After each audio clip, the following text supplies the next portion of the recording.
We're going to have a little roundtable discussion about the former South African leader, about the political and economic legacy that has been left behind and what happens next in South Africa. We're joined by Cedric, CEO of Africa PreBrief, and of course our very own Anand Naidoo.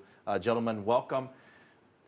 The economic legacy, it's a tough question because so much has happened in the past and so much is still unknown as to the future. But what we do know is that South Africa is now part of the BRICS, if you will, one of the 5 members. And this is significant because it puts them very much on the map by all the major banks to get financing for major projects. What's history going to write about the last 25 years in South Africa and what he accomplished?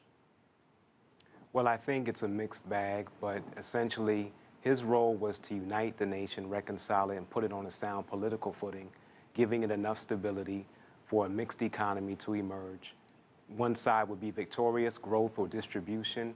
The jury is still out. So far, it seems that the plans for distribution have not been able to take effect, and no one has emerged with a growth program that can handle things like 25% unemployment, the great inequality that exists, and up to 70% of the young people in South Africa considering leaving the country. But his role was to reconcile the people, bring them together, and set the stage now for economic development. One of those young individuals was a man by the name of Anand Naidoo, who was a young journalist back then, who had a chance to actually meet the former president.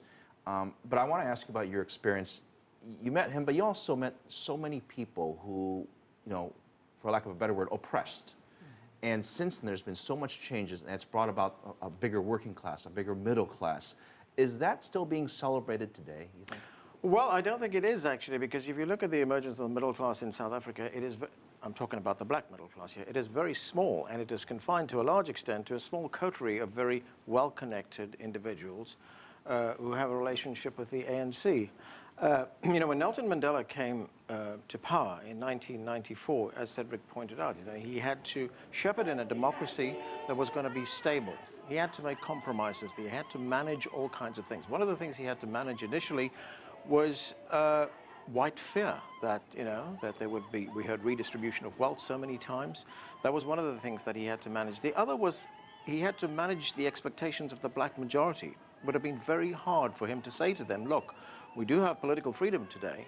You do have a democracy here. You have the vote, etc. But you do not have economic freedom. It's not going to happen overnight. That was the expectation that he had to manage as well. The other was that there were differences within the ANC about future economic policy. There were the hardline ANC guys who wanted a socialist state. They were talking about nationalizing the mines. They were talking about big corporations paying reparations.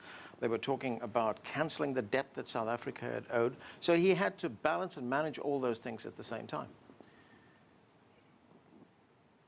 President Mandela served 1 term. A lot of people thought he might have served another term, and he had that option. He decided for himself that he would not, because it would be better for the country, that there would be new leadership and sort of new, fresh ideas, so to speak. Those fresh ideas that he spoke about, what were they, and did many of them get instituted in South Africa? Cedric? Really, I had to be honest, there weren't many fresh ideas that he advocated. In some respects, he ran from what he inherited with the 1955 Freedom Charter. Well, I meant the following administration after. Oh, and Becky and Zuma? No, I think most of the plans, see, policy space was given up from the minute President Mandela came in. He began negotiating with the IMF in 1993 before he was even president.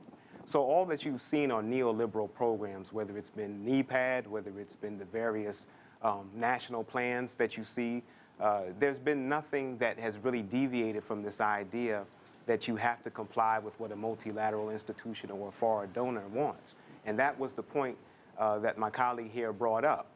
The space and the constraints on the South African economy were determined prior to him becoming president, and they have not been broken. But as we look towards the next 10 or 20 years, the expectation is so high for these developing countries. A lot of them are already, very much developed to some extent.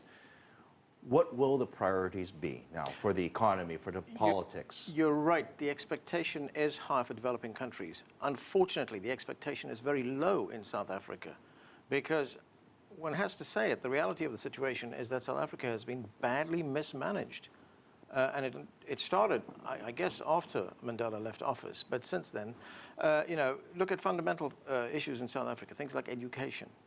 It's been badly mismanaged. Now, I will give the ANC, I will concede to the ANC that they did increase the number of homes in the country. They did provide electricity. They did provide water. But education is in shambles in South Africa. What more needs to be done? Well, there's something fundamental that never took place, and that was the distribution of land. You can't get around it. You can't say President Mandela and South Africa should have a market economy now, and they never had a market economy under apartheid. That was never around.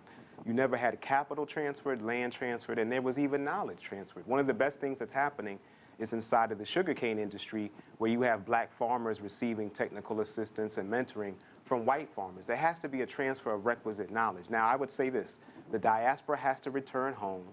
The rand has to be stabilized. It's never been stable the entire years that we've been outside of apartheid.